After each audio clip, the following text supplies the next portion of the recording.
Bueno, pues seguimos en este martes con este programa dedicado al mundo del agua, esencial aquí en Almería, importantísimo, porque si no, no habría cultivo en esta provincia ni en el resto de España. Vamos a ver qué nos ha traído Juan Luis Hurtado para el agua. Buenas noches, Fernando. Pues esta noche, como bien dice, vamos a hablar del agua, de la tecnología del riego, de su uso y de su eficiencia. Y para eso tenemos esta noche a Rafael Baeza, que nos acompañará, nos explicará todo lo que se está haciendo desde el IFAPA, porque él es técnico especialista allí. Y pues Rafael, buenas noches. ¿Y qué labor haces allí en el IFAPA? Buenas noches, Juan Luis. Buenas noches, Fernando. Bueno, principalmente coordino, entre otras, el proyecto de transferencia de tecnología de riego. El proyecto de transferencia de tecnología de riego es un proyecto que no es exclusivo de Almería, es un proyecto con un nivel regional, pero que aquí en Almería donde tenemos posiblemente más actividades. Las actividades que hacemos son principalmente ensayos experimentales, ensayos demostrativos, convenios con empresas con determinadas tecnologías. Se realizan también luego, independientemente de los ensayos, se realizan muchas actividades encaminadas, digamos, a comunicar esa información tecnológica, claro. Jornadas. Claro. Participamos en los cursos de formación de riego, en aquellos cursos que se hacen relacionados con el tema del riego. O sea que nuestra actividad siempre está enfocada no a una investigación pura y dura, sino más bien a transferir al sector las tecnologías que se van desarrollando. Vale, y hablando de eso, ¿qué tecnologías se están desarrollando en el sector? Bueno, en el riego hay multitud de empresas tecnológicas, hay el nivel no de desarrollo alcanzado, porque todavía hay mucho por hacer, sí, claro. pero de cosas que se están trabajando en cuanto a diversidad es enorme. Nosotros nos estamos centrando en cultivo en suelo, porque en Almería hay más cultivo en suelo que cultivo sin suelo, claro. en invernadero. Y en los cultivos en suelo estamos trabajando principalmente en cuanto a tecnologías para gestionar el riego, en sensores de humedad de suelo que sirvan para controlar el suelo, para activar de manera automática, hacer riego a la demanda en estos cultivos en suelo. Independientemente de esto, desde hace mucho tiempo tenemos un laboratorio de materiales de riego donde se evalúan goteros, filtros, sí. Y demás. Eso lo tenemos en nuestras instalaciones de la Cañada, porque el centro IFAPA La Mojorina tiene una finca en la Cañada junto a la universidad, y allí estamos trabajando con diferentes materiales. Y para el agricultor, por ejemplo, ¿qué pueden ver ellos en esta tecnología? ¿Qué le podemos recomendar, por ejemplo? Pues mira, ya hay varias empresas en Almería que ofrecen la tecnología de riego a demanda en suelo. E incluso me consta que la mayor parte de las empresas que realizan instalaciones de riego, cabezales de riego, que venden luego ahí, se conocen como máquinas, están encaminadas a utilizarlas, que es lo que he comentado antes de riego a la demanda, trabajar a demanda con información que obtiene el agricultor de sensores que hay en la finca. Aquí la tradición es que el agricultor riega por experiencia. Sí, está claro. Y la experiencia de la gran mayoría de nuestros agricultores es muy buena, porque cuando se hacen ensayos donde se intenta evaluar la eficiencia que tiene el riego de nuestros agricultores, pues se comprueba que es muy alto. La eficiencia del riego es cantidad de agua que se aporta, que realmente es luego evapotranspirada por el cultivo. Entonces, en nuestros invernaderos la eficiencia es mucho más alta que en cualquier otro sector agrícola.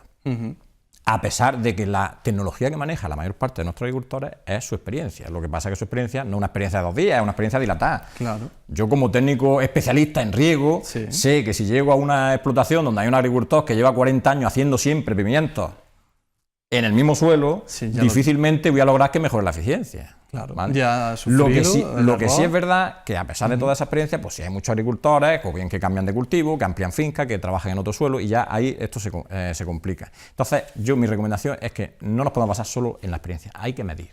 Claro, eso sería necesitamos información. El control lo tenemos cuando tenemos información. Claro. Así evitamos errores, ganamos beneficios, sobre todo dinero, porque es que al final no se trata de hacer un acopio de un mogollón de información que seamos incapaces de manejar, sino de manejar aquella información que nos aporte algo que sea realmente muy útil. Poca y útil. Que sea muy útil. Entonces, algo que nuestro agricultor pueda manejar. De toda esa inmensa cantidad de información que podemos tener de un cultivo a la hora de gestionar el riego, bajo mi punto de vista, lo más importante es controlar la humedad del suelo. Sí. Porque el cultivo, cuando toma el agua, es del suelo. Si el suelo baja el nivel de humedad, pues habrá que incrementar el nivel de humedad. Si el suelo sube el nivel de humedad, habrá que bajarlo. O sea que algo aparentemente bastante sencillo, aparentemente, luego no lo es así cuando trabajamos en la práctica, y no estamos hablando de un mogollón de información que no sea capaz de asimilar el agricultor. No, el agricultor, la verdad que gracias a Dios, en Almería tenemos la suerte que quieren mucha información y están ávidos por aprender. Las veces que nosotros hemos tratado con los agricultores, las herramientas que le damos las utilizan, por lo menos las prueban. Si les va bien, seguirán adelante. Así que todas estas recomendaciones son muy útiles para ellos. Hablando de una cosa que le preocupa mucho al agricultor y bueno, en general a todo el mundo, el déficit hídrico. ¿Qué hacemos con él? Bueno, déficit hídrico suele ser cuando yo empiezo una ponencia, una jornada, una charla, siempre empiezo hablando del déficit hídrico. Como tenemos un proyecto a nivel regional, hablo del déficit hídrico en Andalucía, luego me centro en Almería. El déficit hídrico es el mayor problema que tenemos en la agricultura andaluza, posiblemente. O sea, el déficit hídrico en Andalucía se cifra en 1000 hectómetros, depende de los años, la pluviometría y tal, que no es ninguna broma. O sea, hectómetros al año, 1000 hectómetros es un montón. Cuando hacemos un análisis del déficit hídrico en Almería, pues también las cifras bailan, depende de dónde nos movamos. No sé si José Antonio hablaba antes del déficit hídrico, pero 100 hectómetros, 200, 250, ¿vale? Sí. ¿Qué ocurre? Que nosotros somos un poco afortunados. Hemos tenido varias fortunas a la hora de trabajar en la agricultura, que es nuestro clima y demás, y luego tenemos otra cuestión de suerte, y es que estamos en la costa. O sea, el déficit hídrico de interior es algo difícil de solventar. Ahí pues se habla de trasvases, hay que mejorar la eficiencia sí o sí, reducir regadío. O sea, ahí es casi imposible, digamos, solventar ese déficit hídrico. En cambio, en la costa tenemos el agua del mar que la podemos desalar. Luego, el déficit hídrico en la costa se traduce en un déficit energético. O sea, en la costa hace falta energía.